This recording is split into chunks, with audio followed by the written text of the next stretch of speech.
Ito sa mga video na i-edit natin sa bago nating MacBook Pro. Wow! MacBook Pro! MacBook Pro.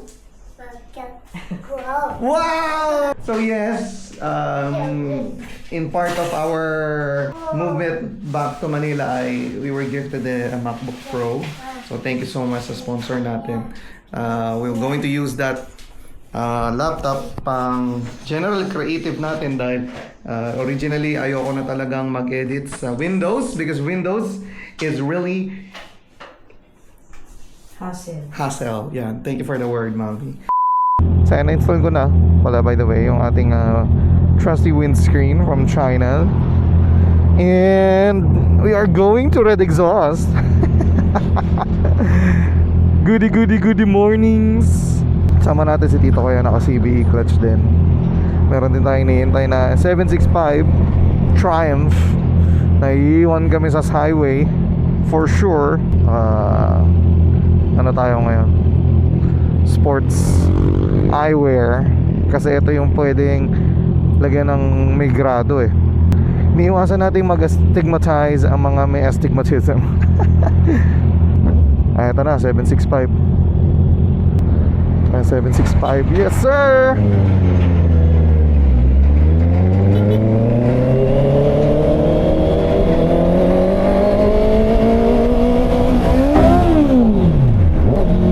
Nakita niyo yan? Nag-neutral. Pipiga ako, nag-neutral. So may fix din tayo dyan, guys. Maayos natin ang maayos yun talaga.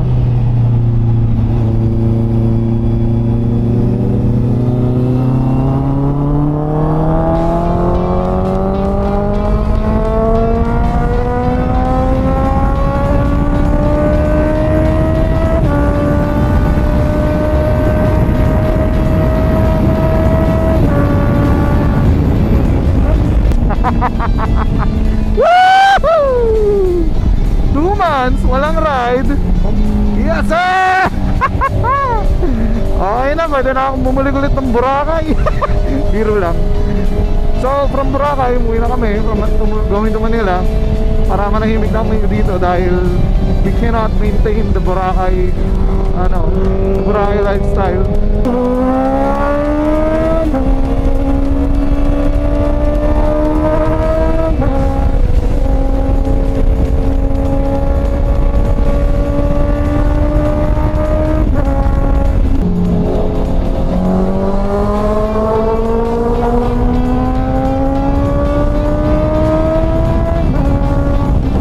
Yun na nga, no, hindi na kami nakapag-record nung pagdating dyan sa Red Exhaust. Puro na lang B-roll shots ang nakuha natin, showcasing ng mga ginagawa. Ito sa audits ko, yan, nagpa 60mm siya, millimeter, dati siyang 50. At yan si tatay ang trumabaho ng CB natin. Ginawa natin 50mm, tapos extension ng 60mm para magkasya yung dala nating tambucho. And si Boss Red na ang gumawa. Skip ko na yan para hindi kayo maiilo. Yan. Ganda ng welds, no? Siya lang ang gumagawa niyan at nagka-quality control. And malinis na malinis ang mga pipes natin na ginamit. Maganda ang tarima. Ito na si Paolo. Nag-edit na. First time maririnig tambucho niya after 3 years. Oh, maganda lang ito, oh.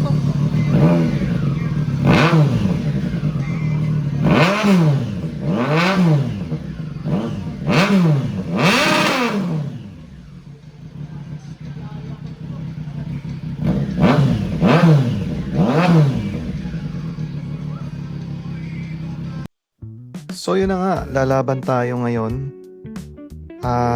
Lalaban talaga eh, no? Ayan, ang unang kinabit natin ay ang AR Racing na muffler na 60mm ang kanyang diameter. May pitik eh, oh.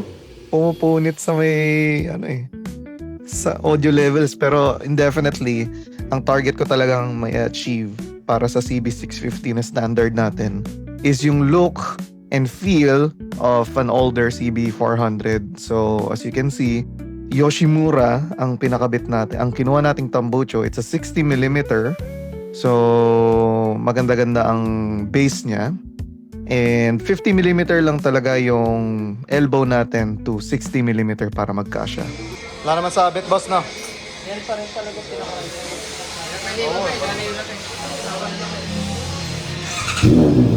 May iba din?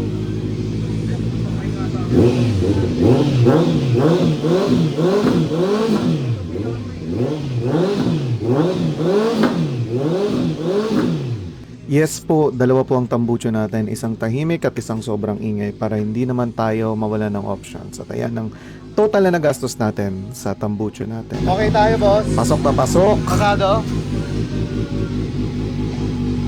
Happy birthday muna tayo dyan, oh.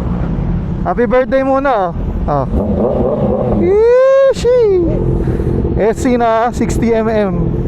Tapos, yung dati ni Dito Ran, ito. Ito nilagay. First time niyang marinig ang motor niya after 3 years na ganyan. Congrats, ha, congrats. Ayos yan. Tapos syempre tayo, eto, na-achieve natin yung look ng lumang CB400.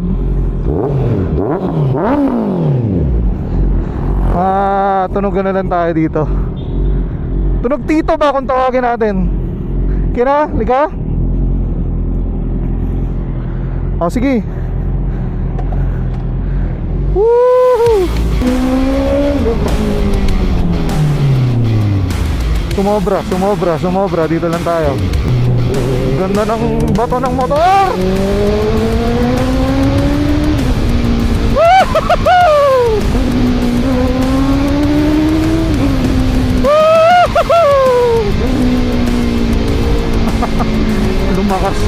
Lumakas siya, promise.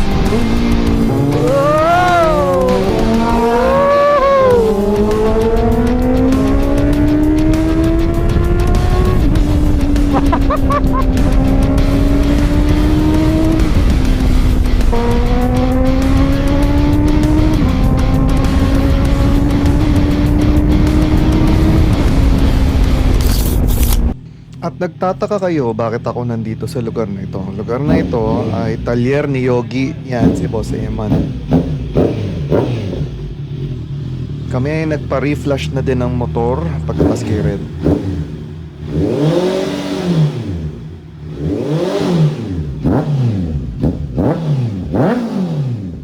Yan. Parang walang nangyari sa tunog niya mostly. Nawala lang yung backpack. Ayan. See? Ang ginawa po ni Boss Eman sa atin ay may nilagay siyang hole-in para hindi mag-backfire. 3 seconds ka bago lumipad. Tapos nag-update din tayo ng throttle map. Wala nang delay. Yan. Yan yung advantage ng mahaba na Mahaba. canister. Yung maganda yung top end. Oo. Kasi yung back pressure, mas maganda. Not necessarily mas mahaba. Pinakamahaba, hindi naman din nakakatulong pag sobra. Yun nga yung preloaded map ko. Meron akong niload na map eh. Nagbukas pa ako ng gas eh. Ay, talaga? Mm. Eh di mas efficient pa siya kung tutusin. Oo, kasi nga mahaba. Malakas yung back pressure mo. Kasi yung lumalabas dyan, yung exhaust gas, hindi naman purely 100% yun na exhaust eh. Mayroon pang part doon na unburned. Na unburned fuel pa. Fuel eh. Kaya nagbukas pa ako ng konti kasi nga mahaba yung tambuko. Mm. Normal na nag-clean, yung mga maikli yung tambuko. Kasi Ito for sure. Bugong-buga agad yung exhaust gas. Ano yun? Bawas fuel yun. Pagka ganun. Ganyan pinwist yung ano. Depende sa magiging response na. So hindi rin totally lahat sa canister pala magkakatalo. Pero yung mga una pang CB, ganyan sinasuggest yung mga side-mounted exhaust eh. Na mahaba.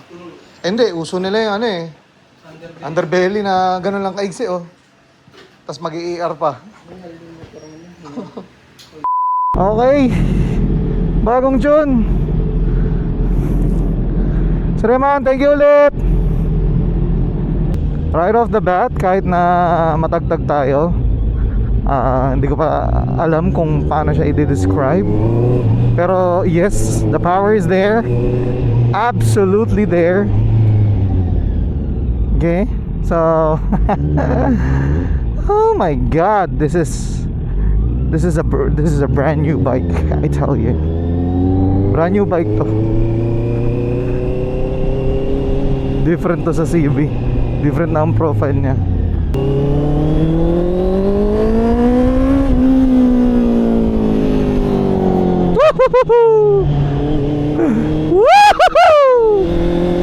Everything is different sa pagkakatono niya. Everything, of course, papalitan ng maps and everything.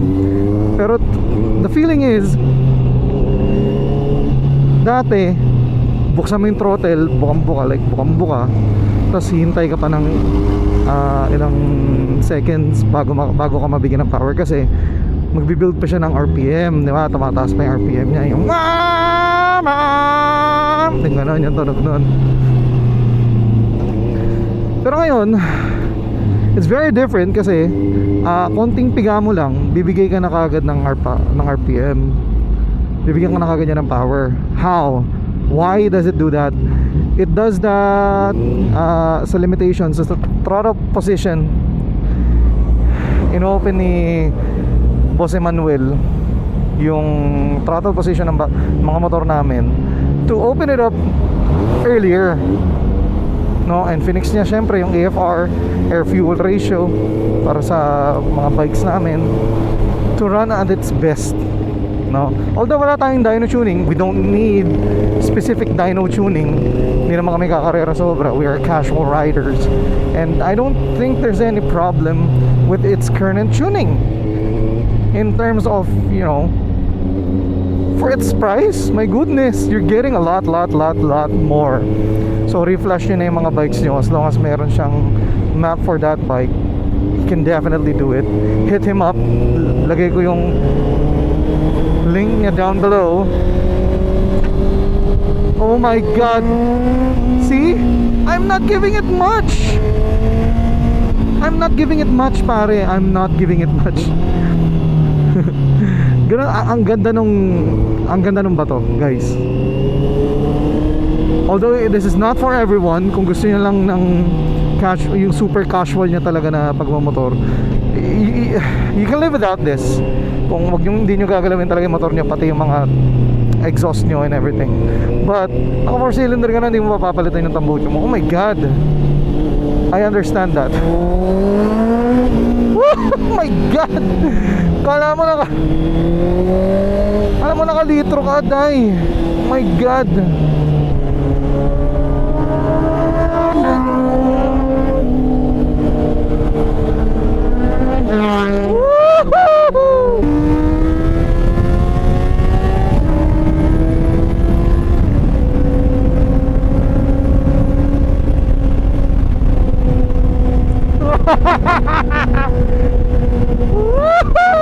Grabe!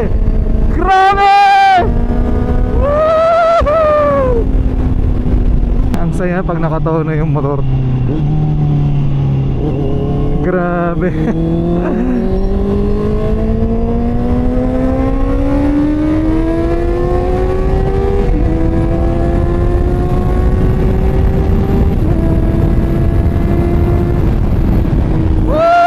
Oh my god.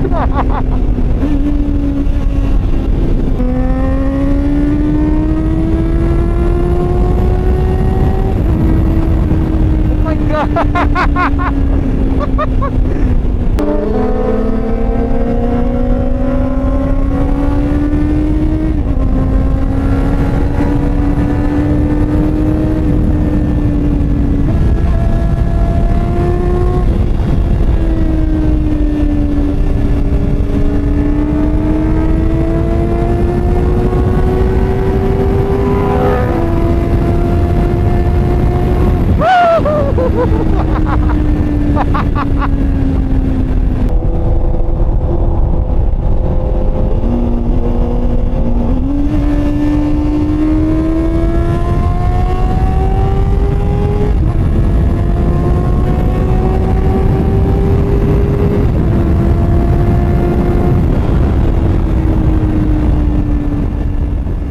At sa dami ng chance na pwede akong mag-voice over o magsalita sa vlog, hindi ko nagawa dahil ibang klase ang takbuhan natin nung time na yan, no?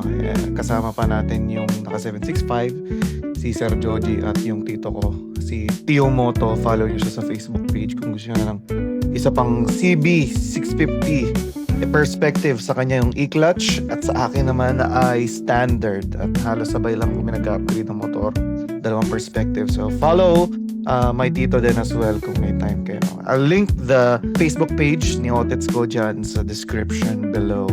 At interesado na nga kayo mag-reflash, magtambucho ng mga motor nyo ng CB650 nyo, mapa standard o e-clutch man yan. Magandang idea yon, okay? Walang kaso mag-upgrade kayo ng tambucho nyo, mag-reflash kayo. However, there's a catch. Paano ngayon ang warranty? Tambucho, alam ko walang problema yan. Maraming kasa ang nag-acknowledge ng tambucho as long as it's original muffler. Pero hindi ko lang sigurado kung sa mga aftermarket na custom made kung mavovoid talaga yung warranty natin. 100% sure, hindi ako sigurado kapag ka nagpa-reflash kayo. However, I have my trust doon sa nagtotono. Garantisado na yan. Meron ding back service naman sa Sir Eman. And hindi niya itotono na pasira yung magiging motor nyo, magiging map niya sa inyo. As long as meron siyang map ng motor nyo, kaya niyang i-load yun sa motor niya. Is this sponsored? No. I'm just sharing the experience kasi sobrang night and day difference yung stock tuning versus sa reflash tuning ni Sir Eman. Hindi siya tune, by the way. I just refer to it as tune, but it's a reflash. Reflash ay preloaded maps na siya, ready na siya, at i-input na lang doon. Meron lang din siyang binabawasan, as mentioned kanina, nagbabawas na siya ng fuel kasi nga mahaba yung tambucho natin. Anong pakiramdam? The feeling, as I mentioned kanina sa video, is yung parang 5 seconds kang naka-open, like wide throttle, like open siya 100%. Hindi siya ibibigay yung RPM na gusto mo. Kasi nga, sa map, kahit na naka 100% na throttle ka na, napiga, yung mismong throttle position sensor, nasa 50, 60, 70, 80% lang siya. Hindi siya totally 100%. So, as far as my understanding goes, pag inikot mo yung throttle, depende yon sa kung anong RPM ka na, dun lang siya magbubukas yung mismong throttle position sensor. What does the reflash do? The reflash did is fix the air-fuel ratio, the AFR, no? Para hindi ka maging lean, hindi ka maging rich, para yan sa healthy makina mo. And it fixes the throttle position sensor. Fixing this allowed the motorcycle na magbigay ng mas mataas, mas mabilis na RPM and gives you instantaneous power na kahit na mahaba ang RPM ni CB, naibibigay niya kaagad yung power na gusto mo.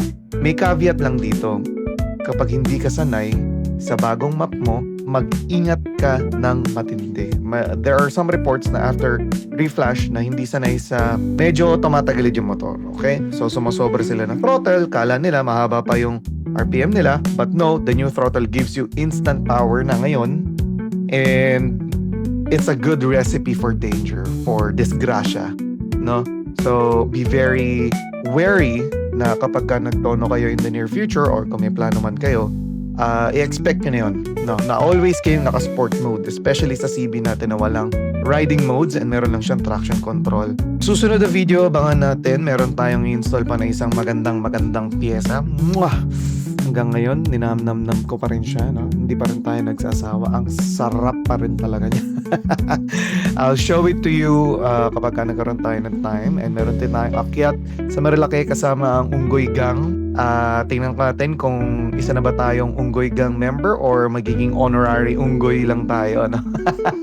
So, yun lang po muna para sa video na to. Maraming salamat sa panonood. Hanggang sa muli. Paalam!